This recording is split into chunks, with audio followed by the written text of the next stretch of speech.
Just how would you assess your offense for first game, first showing? You know what? We did a lot of good things out there. For the most part, one of our first things we're always talking about is taking care of the football. We had a fumble on that 2-minute drive. Ended up not costing us. Defense came back and played some complimentary football. Got the scoop and score and picked us up there. But other than that, we took care of the ball pretty well. Still always got to concentrate on that and tighten it up. Made a strong effort to run the football. We felt pretty good about that. Ran it efficiently on first and second down, and made some big plays when we needed to. So how would you assess how Art handled that situation and how he played throughout the game? You know what? Art handled it like I really expect backup quarterbacks to handle it. I mean, that's kind of how we approach it at all of our positions. You know, if somebody goes down, which happens in football, it's next guy up. And Art was prepared. We talked about it all the way through the summer, camp, and I told the quarterbacks at least once a week, you know, I said, hey, there's 5 guys in here. Everybody's 1, 2, and 3 snaps away from playing. Art was 1 snap away, and his number was called, and he went in there and played like we thought he would. I saw some shuffling at the right guard position between Alex and Jack. What were you looking for that combination there? Just we've got 6 to 7 guys that we feel like can play and win football games for us in the Big Ten, and we're gonna play them at any time we can right there. So we'll be mixing in some guards at times, some tackles, and getting those guys in the game. Tony, it looked like a jumbo package with Julian out there at times. What look does that give you guys? What that does, it takes a tight end out of the game. If we're in a 12 personnel, it takes one of the tight ends out. We bring Pearl in at that tight end position, get a little bit bigger right there for certain plays, and give the defense some different looks. Tony, can I ask you about the pass to Deuce? Is he still in your room, like as a quarterback? Deuce is spending his time right now in the wide receiver room. Okay. We could bring Deuce back if we needed to right now, but he's got a very special skill set that could make him a special player outside someday. And so he's learning the position right now, but we're trying to make sure that we've got some plays where he can go in and execute, and that was one of his plays this week, and he went in and did a great job. Can you walk me through how that transpired throughout camp, of you talking with Coach B and the rest of the offensive staff about, hey, we need to get him on the field at some point because of the kind of athlete he is? Well, just with his speed through spring ball and through the summer, I mean, we want to figure out a way to get Deuce on the field, but it's not much different than what happened with Isaiah a little bit. If the player's not comfortable with it or doesn't want to do it or isn't excited about it, it's not going to happen. So, you know, like Isaiah, we didn't push anything there, and now he's in a very good position. He's super excited. Deuce just took a little bit longer for him to maybe find a spot and get in there, and he still could play quarterback someday, but right now he's able to go out there and get on the field and help our team at wide receiver, and he's got a skill set that really, you know, helps him out there. You gave up 3 sacks early, I think first 18 minutes, 3 sacks, then none the rest of the game. Did you adjust to that? Did you change your protections, or was that just first game jitters? No, I mean, we had a bad little stint right there. You know, I mean, Nebraska's got some really good defensive linemen now. They're big, they're strong, and they're long. And if there's somewhere that we're not, you know, that it hurts us a little bit is at our guard position at times. We're not as long as we'd like to be. And those guys, you know, had a few plays right there. I mean, the other teams on scholarship too, and their coaches get paid, and those guys made some plays out there, and they just happened to pile it up in a little 4 or 5 play series right there. Is that a discussion as a staff of like, hey, we got to do something, or is it like, stick with what we have, we're going to get our protections right? No, in that instance, we felt okay with what we were doing. We were getting not what I call overmatched, but just some guys, some big, strong guys made some plays. It happens in college football. We got to make sure that those plays don't turn into critical error plays.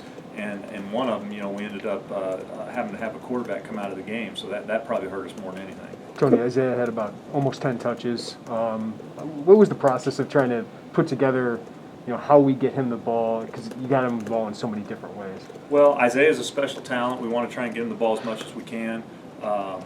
You know, our offense is able to get that position, the ball naturally anyways, but we also are going to have some plays that we know when I call these plays, where he's at, whether he's in the slot or an outside receiver position, we know that he's going to get his touches right there. What does he do for your offense now that, say, UTSA knows that, you know, you're going to move him all over the place? I just think, you know, you got to look at it from the defensive personnel. You got to say they've got a slot receiver that looks like he has special talent.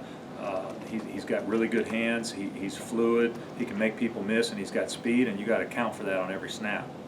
Tony, with all the talk about Brandon and him growing in his leadership, how do the guys respond to Art out there, and what's the next steps for him?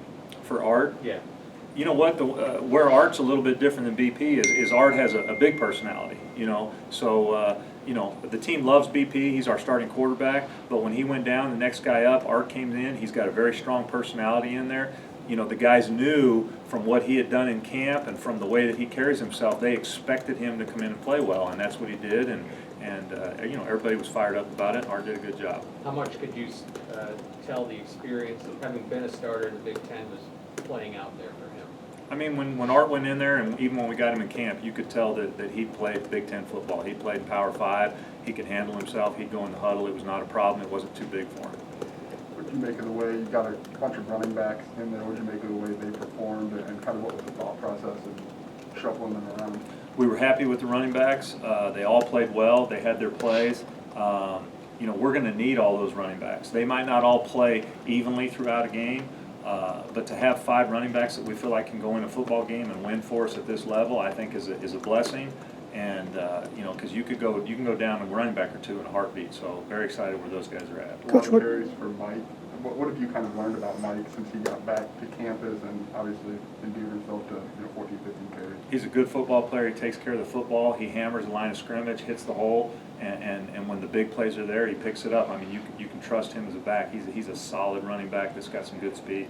Coach, UTSA this week, what have you seen on film about their defense that might present some challenges for you? You know, their strongest position is probably up front, but then you can't overlook his new numbers, number 0, his safety on the weak side, very good player coming downhill. They're 3 interior linemen. They give us a unique, you know, they're a 3-4 defense that stays in a 3-4 defense about 90% of the time. So that's a unique challenge for us that we're going to have to work hard on this week to get adjusted to that and be ready for that. Their nose guard's a very good player up front.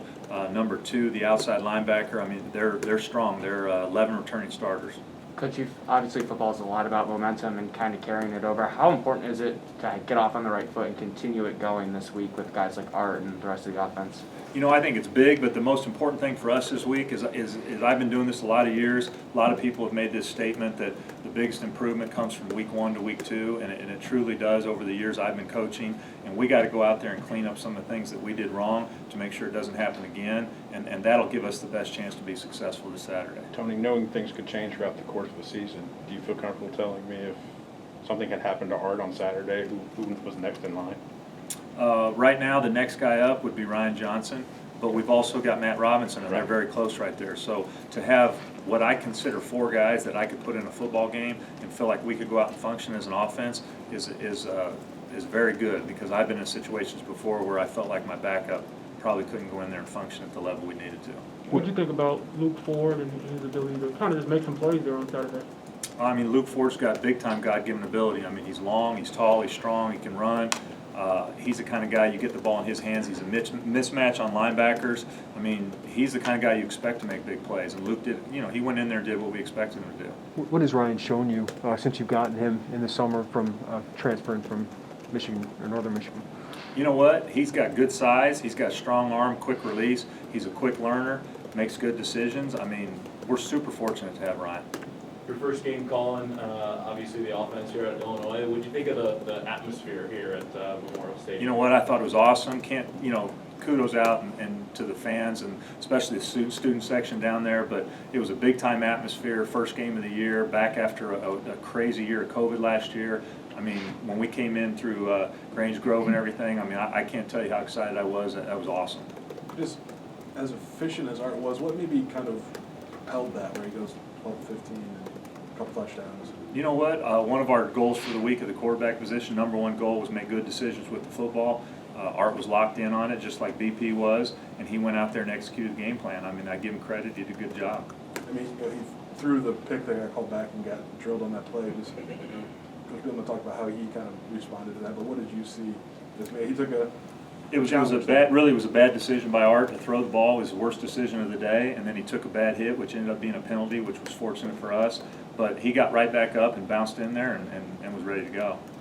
Tony, circling back to some shuffling that was going on of players on the right side of the line, has that been something that's you've often had in your time where maybe you don't have the same 5, or maybe it's a package, or you see that all the time with defensive lines, right? Is that something that you've seen a lot in your career? What's the I mean, up front on the offensive line, if you've got a definitive 5 guys that are the starters without a doubt, there's nobody that's close to them, that's typically how you go with those 5 guys right there. But I've been part of a lot of offenses where you've got either a 6th and a 7th guy, and you make sure that they get in and they're going to get their 1 or 2 series a game. And you've got those guys, you're getting them. They might be young guys, you're getting experience. It just might be guys you need to get in there and make sure that they get some snaps. But if we've got 6 or 7 guys, we're going to play them. Tony, you had an 8-minute drive to open up the third quarter. What did you like most about that drive? Just the offensive line, the running backs. We talk a lot about the dirty yards in the running game. We call them the dirty 4. You know, that's our #1 priority, to pick up 4 yards right there on all of our runs. We were efficient. We didn't go backwards. I mean, that was a huge drive for us. Our best drive in the game. I think we took up almost 7 minutes, topped it off with a touchdown. We were able to double dip on Nebraska from the first half to the second half, and that was a huge part of the game. I give a lot of credit to our O-line out there. And as a play caller, One more question. as a play caller, after that touchdown, you get the ball back short field. Is that when you thought to go to that play? Do you want to step on the throat? You as talking it about is? with Deuce? Yes, with Deuce. As You know get what, the when we had an midfield. opportunity, that was going to be about a midfield play for us, and we happened to be there. It was a P and 10, and it felt like a good time to use it and put him in there. And they actually had a defense that was pretty good for it right there, and he was able to beat the safety because they sent the corner blitz on it. Okay, thank you, Coach.